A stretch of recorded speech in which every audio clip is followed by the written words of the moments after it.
Hi everyone.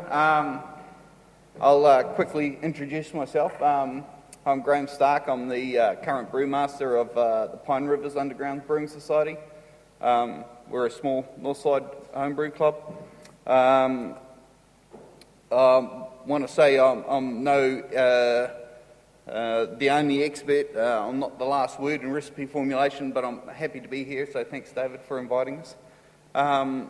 However, while I say I'm not the be-all and end-all, I do have some runs on the board. I've pushed the P.U.B.S won awards at QABC and AABC, so I'm not a noddy. This presentation was put together in a hurry, so please, if there's any errors in there, please forgive me, and forgive any nervousness on my part, but I refuse to envisage you all naked. So,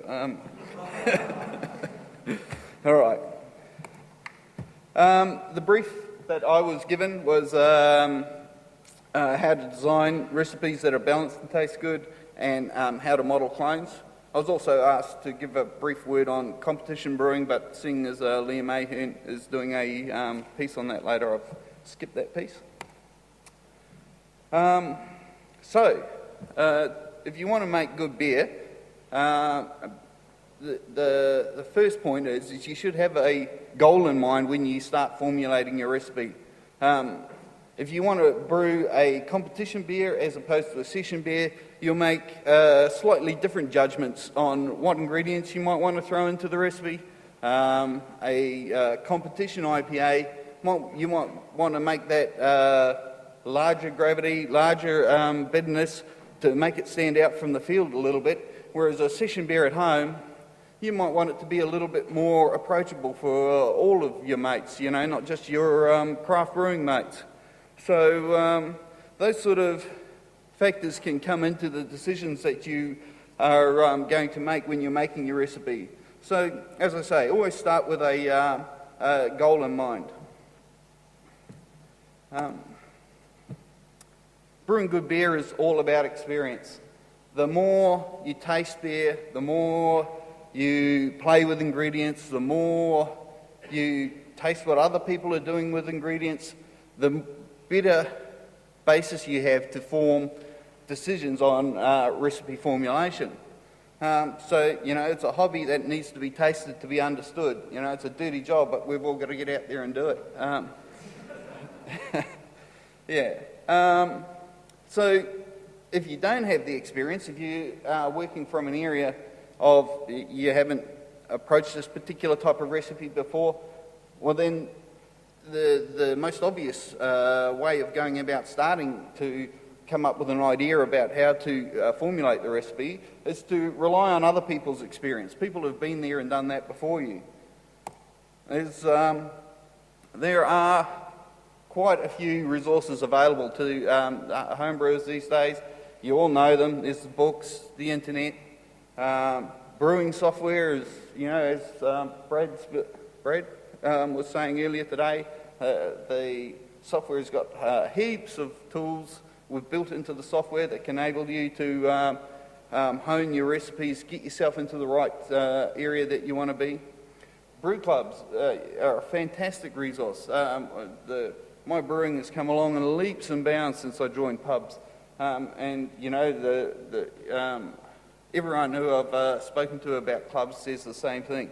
Join a club. It's going to do your brewing a hell of a lot of good, and you'll have a lot of fun as well. And obviously, if there's hours and hours and hours of brewing instruction and recipe formulation tips and advice on podcasts and other audio and visual sources that are available on the internet these days. Take these resources with a grain of salt, of course. Not everything written on the internet is true, believe it or not. And so try to get some feel for how much experience the person writing that advice or providing that advice has. Look for awards, peer accolades. You may not be able to find that sort of information, but it can help guide you as to how much weight you should give to the advice that you're being given. So you've got all these resources. You could pick one. You could look at all of them. There's a lot, so probably looking at all of them is not feasible. But try and get a broad selection of what the resources are telling you for a particular recipe type. Start with styles. Style guidelines are published out there. They are based on years and years of brewing tradition. Those beer styles are well documented because they're a known formula that works. Not everyone wants to brew within styles, but it's a great place to start. Look for consistent themes within the advice that you're being given. If 9 out of 10 recipes are saying use 250 grams of crystal and one says use 500, well, it's obvious which way you would tend to lean when you're putting together your recipe. And when you're reading this advice, keep thinking back to your goal. What was my goal in making this beer? What am I trying to get out of this beer? And what are these people telling me that I am going to get out if I use their advice? Also, use appropriate ingredients to ensure authentic flavours. English beers, use English ingredients if possible. Use, if you're doing a German Pilsner beer, use German Pilsner malt. It'll make those subtle differences that'll lift your beer from just average to far more appropriate to the style. Reality, once you've formulated your recipe, it's a good idea to have a reality check. Okay, you've got all these numbers and you've put it into your brewing, taken all the advice on board. So put it into some brewing software. Brewing software will allow you to refine it into the type of beer that you set out on your goals. Often they'll have style guidelines that allow you to make sure that your gravity and your bitterness and all of those things are going to fit within the style profile of the beer that you're aiming for. It's obvious, but it's a great resource.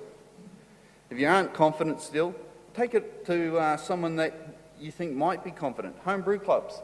Go and show it to your mates in the homebrew club and say, what do you think? Put it on a forum.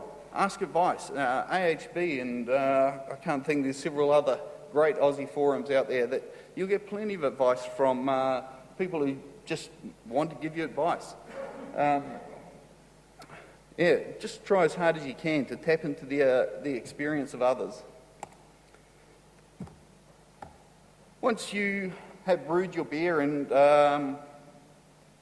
are now looking to say, well, what went right and what went wrong, what can help you tweak the beer from that point on is keep brewing records. Record all the variables possible, either within brewing software or on paper. Being able to look back over those records will provide you with some clues possibly as to why there are variations between one brew and another. Or when you're tasting the beer and you say, didn't have quite enough toffee character. Why is that? I've got 250 grams of crystal, should I bump that up? It just will provide you with a means of going back and saying, well, what next? So the other point I wanted to make is the only way to get experience with ingredients is tasting the results. Use them as in some way possible. If you want to use something and you don't know what sort of result you're going to get out of it, steep specialty grains and just taste the liquor, or make a hop tea and taste the hop tea. It'll give you some prior knowledge of what you might get out of it that can help you make decisions on how much you're going to use and how it might come out in the final beer. Something else you might want to do is get a very inoffensive beer, very low flavour beer, and add those steeps or hop teas into those. Or if you're using, spices or herbs or something, that you can also pop those into an inoffensive beer and try to get a sense of the flavour that you might get in your final brew out of those, and then maybe a sense of proportion as well. Brew shops are a great source for advice. Go in and talk to them. If they're not giving you good advice, find another brew shop. You should be able to get good advice at your local home brew shop on the ingredients that they have in hand. Go in and ask if you can taste the particular grain you want to buy, or ask them if they've got a brew on tap. I know that David and Ross always have beers on tap in their shops, and you never know. They might have something in there that with that particular ingredient, you might be able to get a sense of how that comes together in a final beer. All of these things are just trying to get a sense of how they interact when you're in your final beer. All right. So the other thing, the two things that I was asked to comment on was designing beers that taste good and balanced beers. So I'm just going to dwell on balanced beers for a bit. The first key to that is, of course, understanding the measurables in your recipe. IBUs, efficiency, starting gravity, and expected attenuation from your yeast will all give you some point to be able to understand the final balance in your beer. A very basic metric of balance in the beer is the ratio of bitterness units to gravity units. Ray Daniels first introduced this concept. It's basically you take the IBUs measured from your hops and divide that by the total gravity, and you get a sense of those two are 1-to-1. You get a balanced beer. If it's balanced towards the bitterness, in other words, the number is greater than 1, then you're going to get a hoppier beer.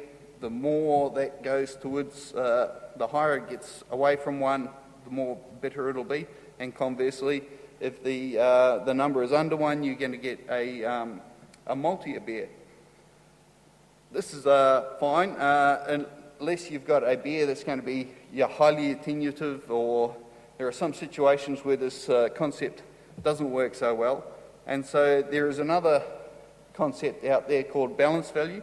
Unfortunately, I couldn't find on the web anymore the original source of this concept. It appears to have dropped off.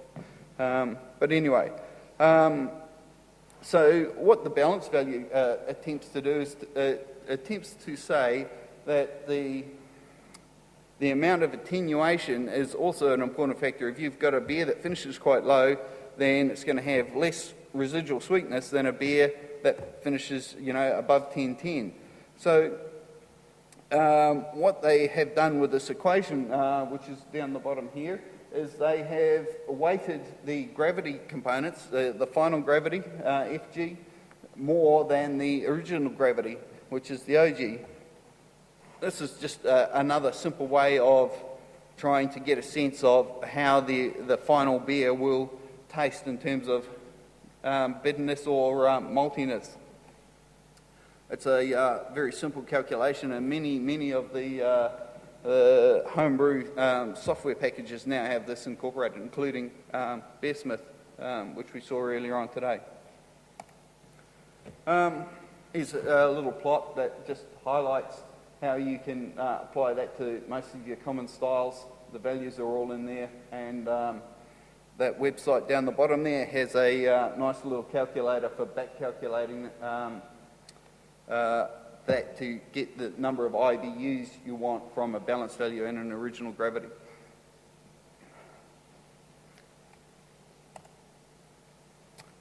All right, the other aspect of what I was asked to cover is cloning beers. So the most obvious resource for cloning a commercial beer is obviously to the brewery itself. They often have websites. You can that'll publish a lot of the information. You often find information on the side of the labels. These can all give you clues. If you send the brewer an email and don't get any response, work on the information that you can get from glean from those sources. If you're reading the labels on the side of bottles, BYO claims that brand names are often associated with the base malts, so they might say they've got, Simpson's Maris Otter. Well, it's going to be a base malt, whereas they'll use generic terms for specialty malts such as Crystal and Munich. That being so, then you can sort of work on a base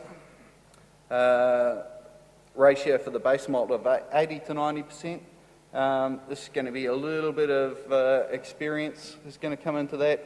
If you're doing a German Pilsner, well, you'll be more inclined to put most of it as base malts.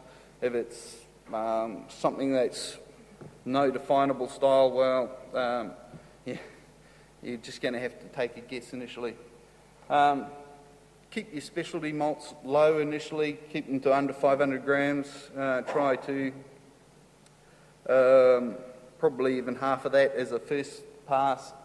It's going to depend upon your experience and what you're trying to do to try and come up with those numbers. And make use of the resources that are out there again. There's a podcast called the Jamil Show. They spend once a month, they get together and try and clone a particular commercial beer. They're all American, so it's hard for us to get a feel for the beers that they're actually trying to clone, but they often talk about the processes that they undertake to try and get to that cloning, get through that cloning process. It's a very valuable resource if you're trying to do that sort of thing. BYO and Zymogy both have excellent online articles that you can just hop onto. They provide a lot of the information that I've provided, here, and of course, post your clone recipe onto the forums. Get advice again. Take it to your homebrew clubs. All of those will provide you with reality checks on what your clone recipe is. There was also an excellent documentary by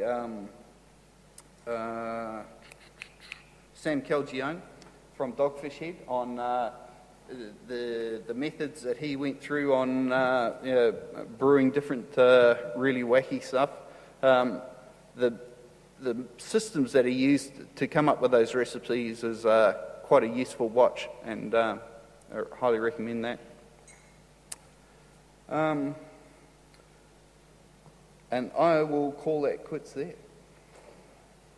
I'd like